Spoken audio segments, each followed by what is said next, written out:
எடப்பாடி பழனிசாமி நேத்து வந்து அவரு ஆரம்பிச்சாரு. அவர் ஏற்கனவே அப்படித்தானே ஆரம்பிச்சாரு. அதை மீறி தான் திமுக வெற்றி பெற்று முதலமைச்சர் வந்து முதலமைச்சர் ஆனாரு.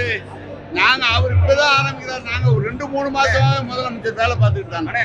ஆனா நன்மை பயக்கும் கட்சியோட தான் நாங்க கூட்டணி வச்சிருக்கோம் சொல்லி, நாட்டு மக்களுக்கு நன்மை செய்யும் கட்சியோட தான் கூட்டணி வச்சிருக்கோம்னு சொல்லி எடப்பாடி பழனிசாமி இல்ல, அவங்க தொண்டர்கள்லாம் வந்து பிஜேபியோட சேர்ந்தது பிடிக்கல, அதனால நன்மை பயக்கும்னு அவர் மாத்துறாரு. அதுல என்ன இப்ப நீங்க நாங்க நன்மை செய்யாமலா இருக்கோம், அவர் அது சொல்றாரு. இல்ல பிஜேபியோட கூட்டணி இல்லைன்னு சொன்னவரு இப்போ வந்து நன்மை பாஜக வந்து தமிழ்நாடு மக்களுக்கு அவரை பத்தி அப்புறம் நீங்களே அவரே அப்படி சொன்னாரு, இப்ப இப்படி சொல்றாரு, நீங்க தான் புரிஞ்சுக்கணும். அதே நேரத்துல வந்து அவருக்கு கூடுற கூட்டத்தை பார்த்து முதலமைச்சருக்கு வந்து ஜுரம் வந்துடும் அப்படிங்கிற மாதிரி விமர்சனம் பண்ணிருக்காரு. அதெல்லாம் ஏங்க அவரு நேத்து கூட்டத்தை பாத்தீங்களா? நேத்து அதை விட நம்ம தலைவருக்கு பல மடங்கு, தளபதிக்கு பல மடங்கு மக்கள் ஆதரவு இருக்கு. அவங்கெல்லாம் ஒண்ணு, அது சும்மா இடத்துல ஆர்கனைஸ் பண்ணி பண்றாங்க. அதே கூட்டம் எங்க கூட்டத்தோட கம்மி தான். இப்ப நாளைக்கு முதலமைச்சர் திருவாரூர் வராரு. நாளைக்கு திருவாரூர் வரும்போது பாருங்க எப்படி இருக்குன்னு பாருங்க. 14ஆம் தேதி இது மாயவரம் வராரு. 15ஆம் தேதி பாருங்க யாருக்கு கூட கூட்டம்னு. ஆனா இன்னும் தமிழ்நாட்டுல ஆளுநர் ரயில்வே கேட் நிறைய இருக்கு. புதுக்கோட்டையில கூட 2 ரயில்வே கேட் இருக்கு. நீங்க ரயில்வே கேட்ட ஏங்க அவங்க ஒன்றிய அரசு செய்ய மாட்டாங்க. பாலம் கட்டுறதே நாங்க பூரா கட்டிடுறோம். ஸ்டேட் கவர்மெண்ட் கட்டுது, சென்ட்ரல் கவர்மெண்ட் நடத்துற இணைப்பு கொடுக்க மாட்டேங்கிறாங்க.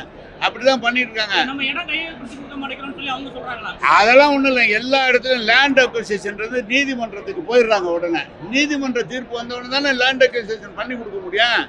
அதான் விஷயம். பாஜகவோட 1999 வந்து திமுக கூட்டணி வச்சிச்சு. அவங்க கூட்டணி வச்சா நல்ல கட்சி, நாங்க கூட்டணி வச்சா அது வந்து தீய கட்சியான்னு மாதிரி திமுக விமர்சனம் பண்ணதுன்னு சொல்லி எடப்பாடி. அன்னைக்கு இருந்த கட்சி நல்ல கட்சி தான்.